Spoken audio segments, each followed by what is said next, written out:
Hi, this is Corey Johnston, and in today's lesson we're going to be discussing two biographical snippets of Moses, who was the most important figure in Judaism. He is the one who led them from Egyptian captivity to the Promised Land, where they became a nation.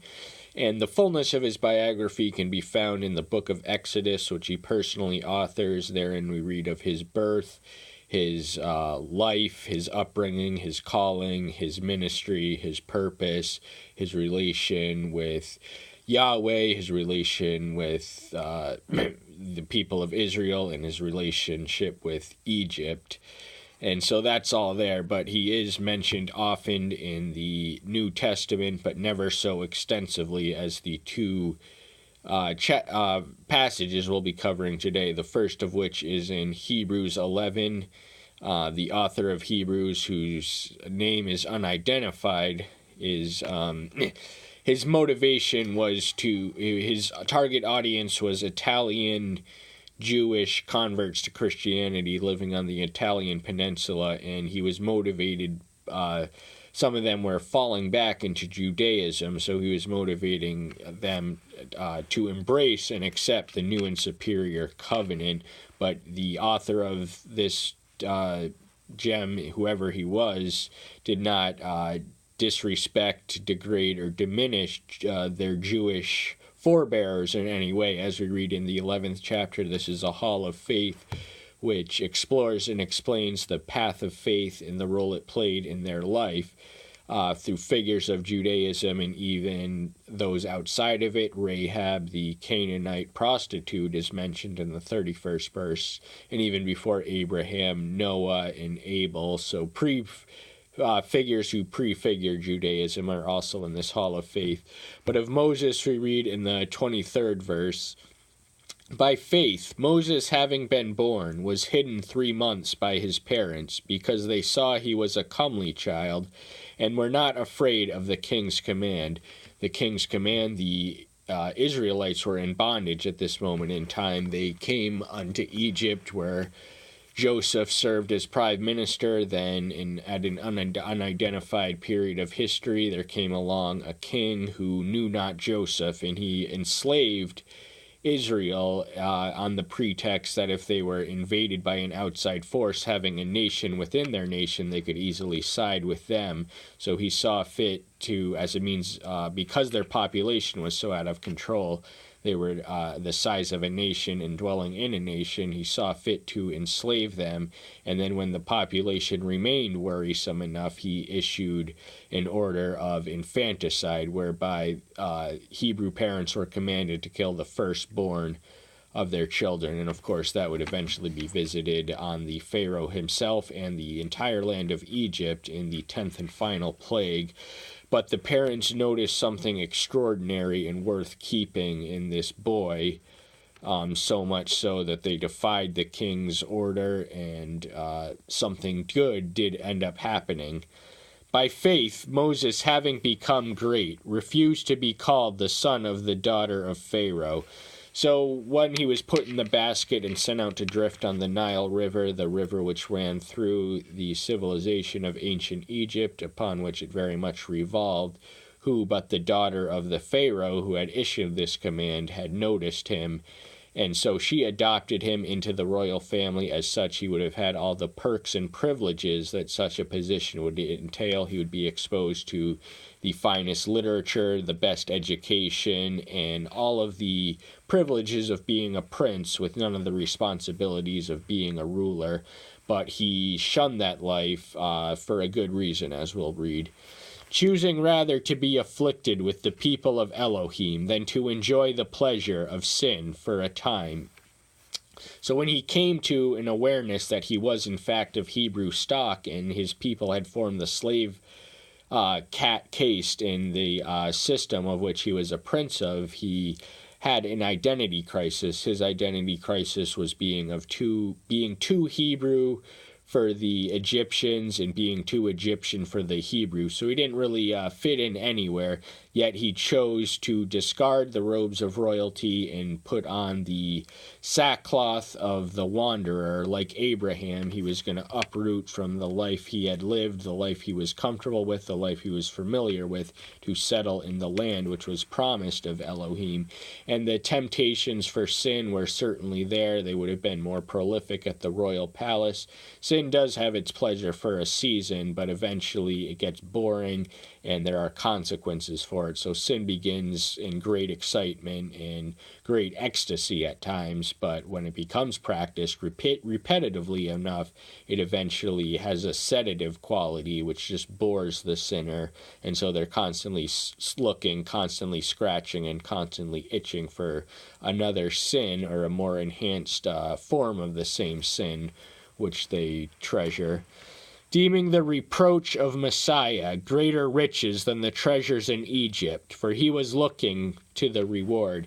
Now, the new kingdom of Egypt, the most plausible historical conjecture as to when the Israelites were enslaved would have been the rise with the new kingdom of Egypt, which was the 18th dynasty, which witnessed a resurgence in Egyptian native power. They had been displaced by the Hyksos invaders from Asia Minor, who had horses and chariots, something they lacked, but it didn't take them long to learn how to utilize them and drive away the foreign invaders, and this would have contributed to the xenophobia, which would have regarded Israelites as a nation within our midst rather than our brothers. So that in that kingdom, that phase was defined by great riches. Egypt was an empire. They controlled lands outside of the Egypt of the Old and Middle Kingdom. But Moses, he had in mind, without perhaps even knowing it, the juxt of Matthew 6, where a man's heart is, and so is his treasure. So all the treasures of the earth, which moth will eat and corrupt, rust will corrode, unlike these treasures of the spiritual world of heaven, which cannot be corrupted, cannot be defiled, cannot decay, but will shine forever. And then some. By faith he left Egypt, not fearing the wrath of the king, for he was steadfast, as seeing him who is invisible. So he was walking by faith, not by sight. 2 Corinthians 2:7. What his sight could see was this palace life he was leaving behind, wallowing in luxury, indifferent to a people he didn't even know he belonged to, who were at the bottom rung of the society of which he was at the top. And to petition the king, the Pharaoh, who he would have been familiar with, perhaps on a familial level, but certainly familiar with the court protocols on how to approach him. And he would have had access, and he used that access to persuade the Pharaoh to let his people go. And the Pharaoh was a hard-hearted man who could not be persuaded, in the absence of the 10 plagues which visited him. And even after the 10th, he relented on his resolve to let them go. He chased them within an army, and they drowned in the Red Sea that Yahweh had parted to let his people pass through on by. By faith he performed the Passover and the sprinkling of blood, lest he who destroys the firstborn should touch them. So the Passover ceremony was a sacred holiday in the Jewish tradition, so named because the angel of death, who was inflicting the 10th and final plague on Egypt, the death of the firstborn, passed over the Hebrew households, which were marked on the front by blood of the lamb. So that you can read of that in Exodus 12. And it did not, even Pharaoh's firstborn himself would not be untouched by this plague. So it was a holiday of central significance to the ancient and modern Jews. By faith they passed through the Red Sea as by dry land, and when the Egyptians tried it, they were drowned. So this is the reference to the Red Sea crossing, the miracle in that a raging river was dried when an escaped nation was being chased by chariots and horses.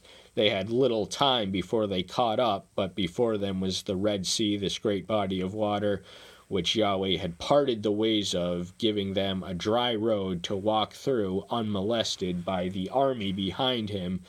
By the time they caught up to the Red Sea, the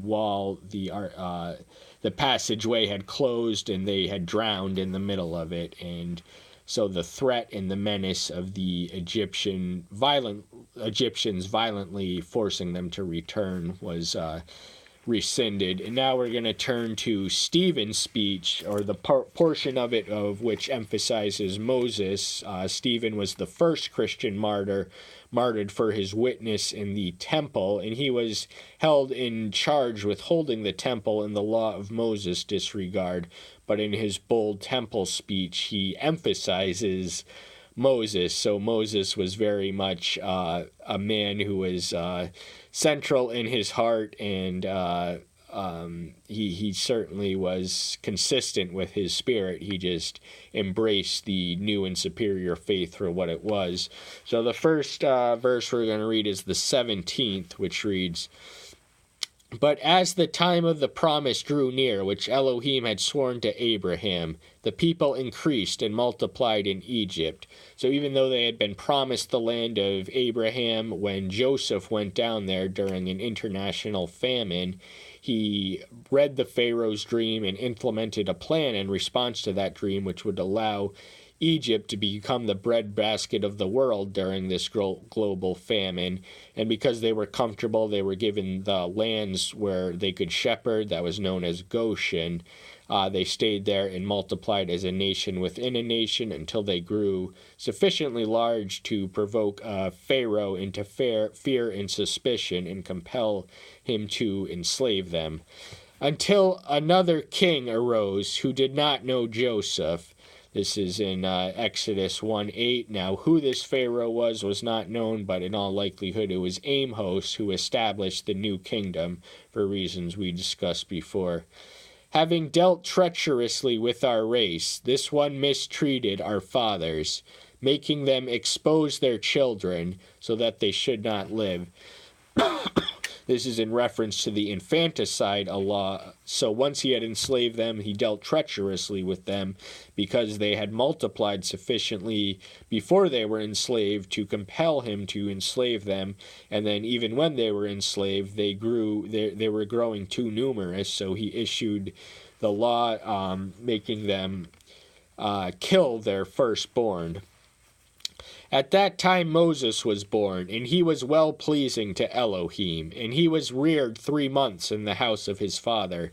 So this is in reference to the passage we already read it in the book of Hebrews, where he, for a duration of 3 months, they protected him, they kept him alive away from the sword of the Egyptians, and then after that time they sent him in the basket down the river, and he was well pleasing to Yahweh. In the Hebrews count we read that he was comely to the parents. So they sent something extraordinary in them, and their act of faith allowed this great man of faith to live. So it was an act of faith which caused them to defy the Pharaoh's edict and order. There comes a time in most Christians' life where we have to decide whether we will obey Caesar or Elohim. Caesar, Pharaoh, whatever they call themselves at that moment of time. "And Moses was instructed in all the wisdom of the Egyptians, and was mighty in words and works." So the Egyptians would have been the center, most thriving center of civilization in the ancient world for some period of time. And Moses, we read in the Exodus count that he wasn't an eloquent speaker. He stammered and stammered, yet he became mighty in words through the presence and power of Yahweh. And Aaron, his brother, who was more erudite and well-spoken than him, served as his mouthpiece. And Moses, of course, wielded tremendous works or miracles. So whether by words, the Pentateuch, or the works, the miracles he lived, Moses is the greatest figure in Judaism. And when he was 40 years old, it came into his heart to visit his brothers, the children of Israel. So it must have been some time before he became aware of where he actually came from. And so that was now his life of 120 years can be conveniently divided into 3 periods of 40 years. The first 40 years he lived as an Egyptian prince, the next 40 years of which he lived as a Midianite shepherd, and the final 40 years he led Egypt through the Exodus. Israel through the Exodus from Egypt. And seeing one of them being wronged, he defended and revenged him who was oppressed, smiting the Egyptian. So he actually killed him, we read, and this was in defense of one who was whipping or physically abusing a people he had come to identify with. So at this moment in time and henceforward forever, Moses is identifying himself with the plight of the oppressed Hebrews and not the native Egyptians who had raised him and given him the life of a prince. And he thought that his brothers would have understood that Elohim would give salvation to them by his hand, but they did not understand. So there was some difficulty when Moses was visited by Yahweh in convincing the Hebrew people that he was alive. He had heard their cries. The anguish had grown too much, and he had decided to act and intervene on their behalf. But this did not take place immediately. It was a process, and during some periods of that process, they found their workload doubled. So life was suddenly worse than it was before, and he told them it was all going to get better. But in the passage of time, even though they struggled with their faith throughout the entire liberation and Exodus period, the promise was realized, whether they appreciated it or not. And the next day he appeared to 2 of them as they were fighting, and urged them to peace, saying, Men, you are brothers, why do you wrong one another? But he who was wronging his neighbor pushed him away, saying, Who made you a ruler and a judge over us? Do you want to kill me as you killed the Egyptian yesterday? So one day after he had inadvertently killed an Egyptian in defense of an abused Hebrew, he enters into a dialogue between 2 Hebrew men who are arguing with each other, and he's asking why. There's no need to. You are brothers after all. But the one who had instigated the offense pushed him away and questioned his moral authority to intervene or judge their situation, given the fact that only yesterday he had killed, not murdered, an Egyptian. And at this saying Moses fled and became a sojourner in the land of Midian, where he fathered 2 sons. So this enters the second 40-year phase of Moses' life, the shepherd phase, and this was in Midian, who were also descendants of Abraham, and amongst whom he married a Midianite wife, and he also married an Ethiopian at one point, and he fathered 2 sons by them. And after 40 years were completed, an angel of Yahweh appeared to him in a flame of fire in a bush in the wilderness of Mount Sinai. This we can read of in Exodus 3. It came in a flame of fire, a bush which was burning but not consumed, because he is the master of the laws of physics, and his theophanic manifestation was miraculous, and it occurred in Mount Sinai in the wilderness, and this was when Moses would have been 80 years old. So this marks his calling and the launch of his ministry, and the crafts and traits he learned as a shepherd would certainly prepare him for the next 40-year period of his life. And Moses, seeing it, marveled at the sight, and coming near to look, the voice of Yahweh came to him. So at first he's taken aback by the visual sight of it all, and then he hears an audio element, a voice of divinity speaking to him, saying, I am the Elohim of your fathers, the Elohim of Abraham and of the Elohim of Isaac and the Elohim of Jacob. And Moses trembled and did not have the courage to look. So this was a presence which was frightening to behold whenever a frail human is confronted with the divine pleasure. We witness an abject humility of their own unworthy station, and the sight in the presence is initially at least too much for them to behold. But he assures him that he is the same God who had guided Abraham, Isaac, and Jacob, and he would guide him too. But Yahweh said to him, "Take your sandals off your feet, for the place where you stand is sacred ground." Now, anywhere where his presence manifests, immediately and automatically sanctifies that location. So that's what made it a whole sacred land. "I have certainly seen the evil treatment of my people who are in Egypt, and I have heard their groaning, and have come down to deliver them. And now come, let me send you to Egypt." So the anguish and the pleas and the woes of his people in 400 years of bondage had reached a boiling point.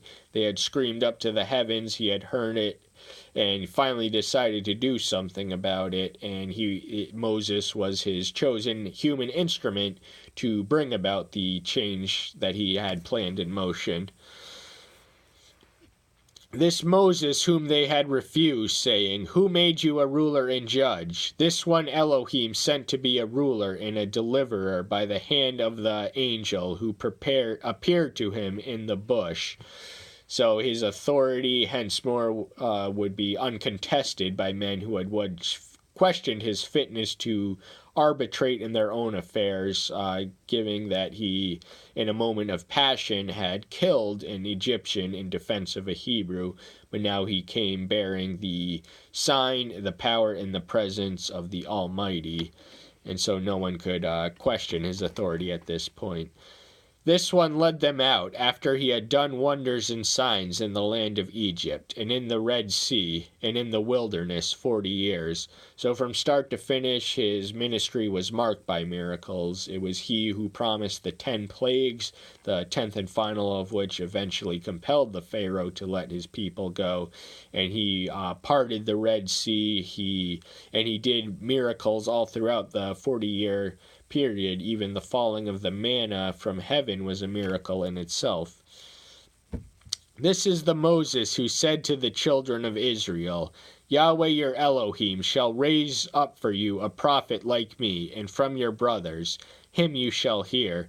This would have been familiar to his audience. This was in the temple, so they would have all been familiar with Deuteronomy 18:15, where Moses promises the greatest prophet to come, one who is after him but will be even greater.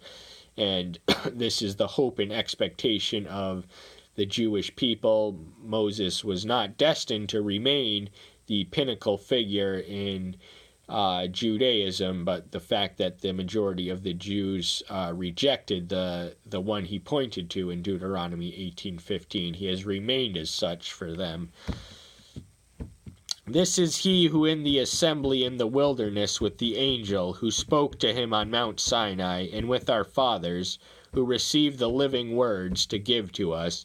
So he was a prophet. He gave them the first 5 books of the Bible, collectively known as the Torah, the Hebrew word for law, and it is the law but which governed their daily aspects of their moral, civil, and ceremonial lives. And these words came from Yahweh. They were not his own, but he was his mouthpiece and a willing and obedient and humble servant, the meekest man who ever lived, we read of in Numbers 12:3. "Unto whom our fathers would not become obedient, but thrust away, and in their hearts they turned back to Egypt." So Moses encountered rebellion, rejection, disobedience. He did not inspire at least universal obedience, because a lot of the things he was asking them to do were difficult. And history repeats itself some centuries later when we find the Sanhedrin similarly disobedient to the Messiah, whose claim they had rejected and crucified for that claim. saying to Aaron, Make us mighty ones to go before us. For this Moses, who led us out of the land of Egypt, we do not know what has become of him. So during a 40-year fast period in solitary seclusion in the wilderness, during which time Moses fasted for the duration, this was when Israel succumbed to idolatry in their impatience, and Aaron was guilty of the sin of cowardice. He followed a multitude unto do evil, Exodus 23:2. And the peer pressure of the moment was for an alternative God that they had created rather than the one that created them, who would henceforth be the God they would bow to and worship. And they made a calf in those days, and brought an offering to the idol, and were rejoicing in the works of their own hands. Now the temple was also a work of their own hands, and his whole criticism of the temple, as we will read, he eventually quotes Isaiah. We're not going to get to that passage again, but how arrogant is it to assume that the creator of heaven and earth can dwell alone in a man-made temple. So Elohim turned and gave them up to worship the host of the heavens, as it has been written in the book of the prophets. Did you bring sacrifice beasts and offerings unto me during 40 years in the wilderness, O house of Israel? So I believe the prophet he's quoting is Amos. And Elohim, when sinners choose to reject him, he does not violate our energy, but he allows sinners to persist in their waywardness and invite the consequences, perhaps unbewittingly, but the sinner is never without warning in one form or another. And they did not sacrifice animals, evidently, during the Exodus period, although they did to this golden calf, this man-made idol. And you took up the tent of Molech and the star of your mighty one, Riphaim, images which we made to bow before them. Therefore I shall remove you beyond Babylon. So their idolatry and their constant flirtation, which began in the wilderness with the creation of the golden calf, would plague them throughout their national history. Molech was a Canaanite deity to whom child sacrifices were offered, and his temples are very much in operation today. Any Planned Parenthood office is a temple of Molech. And the Riphaim was the sign of the star, which was, I believe, Arabic in origin. And and because they bowed down them and worshipped for them, they found themselves in Babylonian exile, and rightly so. The tent of witness was with our fathers in the wilderness, as he appointed, instructing Moses to make it, according to the pattern that he had set. So the tabernacle, which was the temple's predecessor, in which location they now were in, was specifically in detail given to Moses in detailed design. Every artifice, every design, every shape had a meaning and a function, and every color which went into every item in that sacred space where the center of the divine dwelling at least occurred, where his presence was most manifest to the wilderness and then the settled people of Israel. Those colors are symbolically significant. They are typologies alluding to the full and final atonement who was to come. Henceforth, animal sacrifices would no longer be necessary at the temple or tabernacle, but would be fulfilled in the one that the Sanhedrin were now rejecting. But at the end of the age, we read that every knee will bow and every tongue will confess him as master. So it's better to do voluntarily now than to be conversed by the overwhelming and obvious evidence that he is who he is and is who he says he is at that last and final day. So that's all the time we have for today. Thank you so much. I'm glad you're here. Stay tuned till next time. Bye-bye.